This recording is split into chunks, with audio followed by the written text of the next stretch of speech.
are versions of this name in Australia. Louise, Lucy, Lois, Eloise, Aloysia. Despite being so stoic about changing her name in the first place, she never minded that she was known by so many other names. While she was determined at times, she was also willing to go with the flow. Mum was known for her stylish and often on-trend fashion sense. She was often in the Puma paper as one of the very best dressed at local balls and special events. She was always taking care of her appearance, even just to pop down to the shops to buy bread.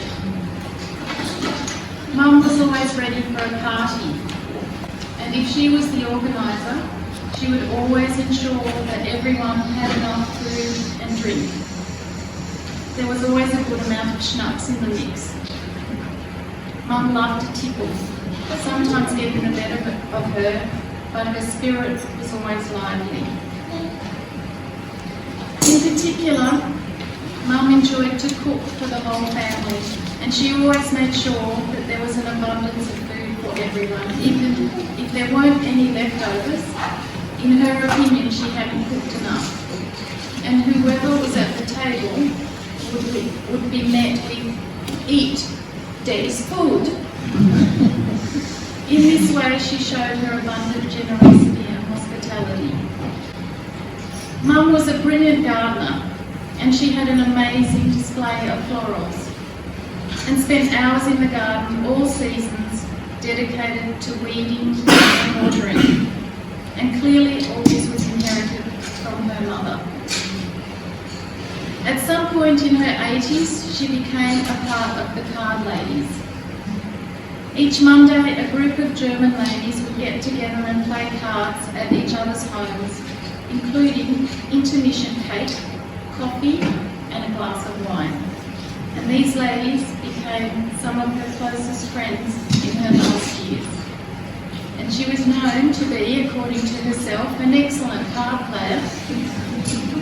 Mum spent hours teaching all the grandkids to play cards. At times she had to resort to cheating to outsmart them.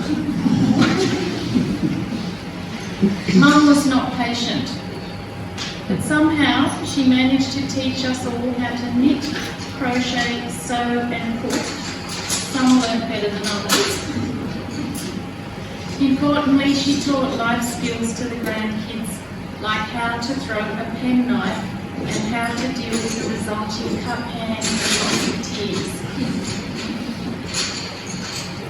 She mastered the art of the crossword to the point where cryptic puzzles were the only ones that challenged her. She would often get so engrossed she would forget the time and burn something on the stove or overwater the garden. Her dedication for crossword meant that at times she would forget to collect her children from school or music lessons. When she was sick in hospital after the stroke, the crossword was the one thing that captured her attention. At some point, Mum converted from Catholic to the Lutheran faith, and for as long as we remember, she was a devoted member of the Lutheran Church. Mum and Dad helped build this church we are in today, which made her fiercely protective of the building. She was always part of the church choir, did her fair share of cleaning duties, and of course, attended services up until she had the stroke. Many of you who knew Mum knew she had an acid tongue. If she didn't like you or what you were doing, she told you. And it was not gentle, but despite this, we adored her, and even though there were many verbal lashings, often in the kitchen when preparing meals, it never lingered and was forgotten as soon as we sat down to the table together.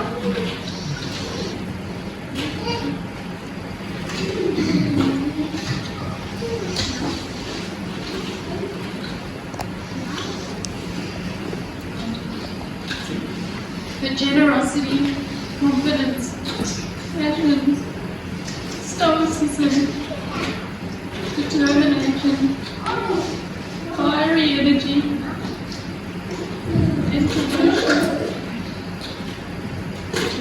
she loved made every moment with her traulistic children unforgettable. She was a big presence, and we will miss her dearly.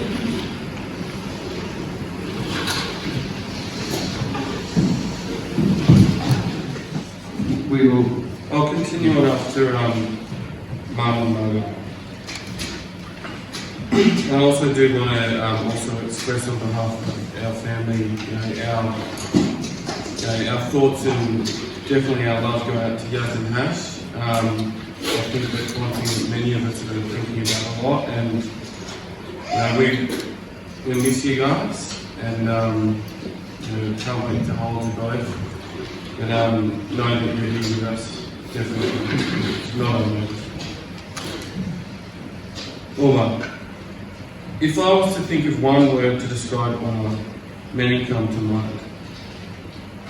Passionate, strong, trailblazer, feminist, loud, fun, loving. But the one that I fell upon and that's popped up in my mind many times is fierce. Fiercely competitive, at cards, in particular schnapps and canasta. It did not matter if she was playing with her friends or teaching her grandkids how to play. She was not going to let a good hand go to waste and would happily crush any opponent. This was usually the case. Fiercely faithful. Ortner was devoted to her faith, even though she changed it halfway through. But she found great comfort in the church and the community that came with it. It was an area of her life that had been a large part of her life as a child, and I feel it provided a reassurance and connection to her family, and especially Ortner, and later on Mary Lou at times when needed. Fiercely respectful and honest. It did not matter who you were or where you came from. Ortner was truly respectful to any person she met, and with her opinions, Ortner may have been direct or even blunt at times. However, it always came from a good place. She never minced her words with you, and you would always know her position. But once her peace was made, Ortner would respect your decision and the reasons, even if she disagreed. And this came from a place of deep respect and love for people. Fiercely compassionate. Some of the stories of her experiences as a dental nurse, and I'm unsure if they could pass the standard procedures these days, and again, the blunt and rusty scalpels to remove teeth. However, the core values of nursing and that compassion shone through in all aspects of her life. Fiercely protective. Where I particularly experienced this was her protectiveness of her family. Family was everything to Ortner, and this is no understatement. Absolutely everything Ortner did was selflessly with her family in mind.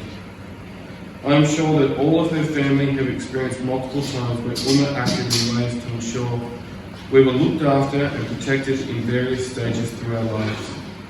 However, this really was seen the most by her dedication and love that she had for her daughters, and especially Mary Lou. Fiercely loving and kind. Everyone here, I am sure, will have their own experiences of this. I truly have many. She definitely knew how to dial this one up.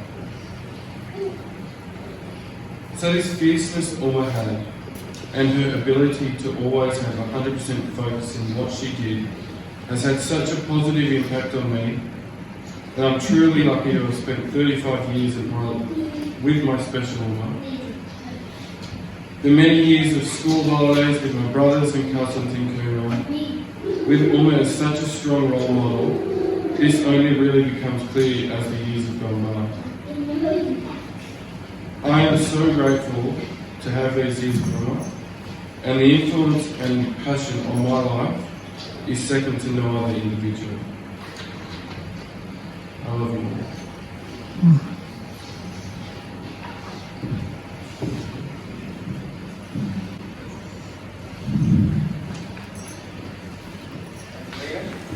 To come forward for the psalm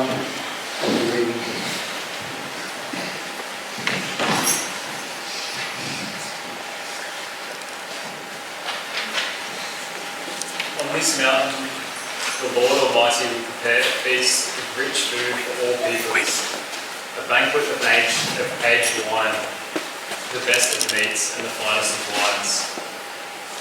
On this mountain he will destroy the shroud that enfolds all peoples, the sheet that covers all nations.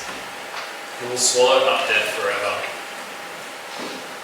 The sovereign Lord will wipe away the tears from all faces. He will remove the disgrace of his people from all the earth. In that day they will say, "Surely this is our God. We trusted in him, and he saved us. This is the Lord. We trusted in him. Let us rejoice and be glad in his salvation." The Lord has spoken. If I speak in tongues of men and angels, but have not love, I am only a resounding gong or a clanging cymbal. If I have the gift of prophecy and can fathom all mysteries and all knowledge, and if I have the faith that can move mountains, but have not love, I am nothing. If I give all I possess to the poor and surrender my body to the flames, but have not love, I gain nothing. Love is patient, love is kind. It does not envy, it does not boast, it is not proud. It is not rude, it is not self-seeking, it is not easily angered. It keeps no record or wrongs. Love does not delight in evil, but rejoices with the truth. It always protects, always trusts, always hopes, always perseveres. This is the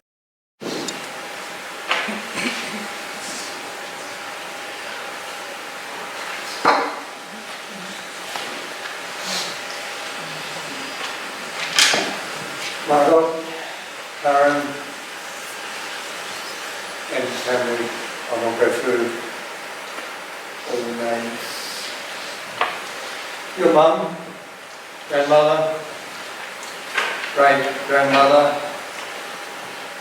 was very much centre of your family. She made your family special. And we have seen many family gatherings in the Kuma home over the years as the family grew. Today, as we say goodbye, we remember with thankful hearts what Louisa has made in your family. Louisa would be very pleased to see you together as family today. And she would too be sad as we are that Yasmin and Hash can't be with us on this very special day.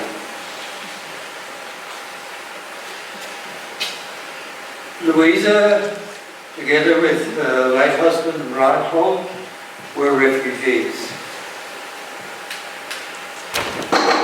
I grew up near Bonagilla, and we referred to all these people with strange accents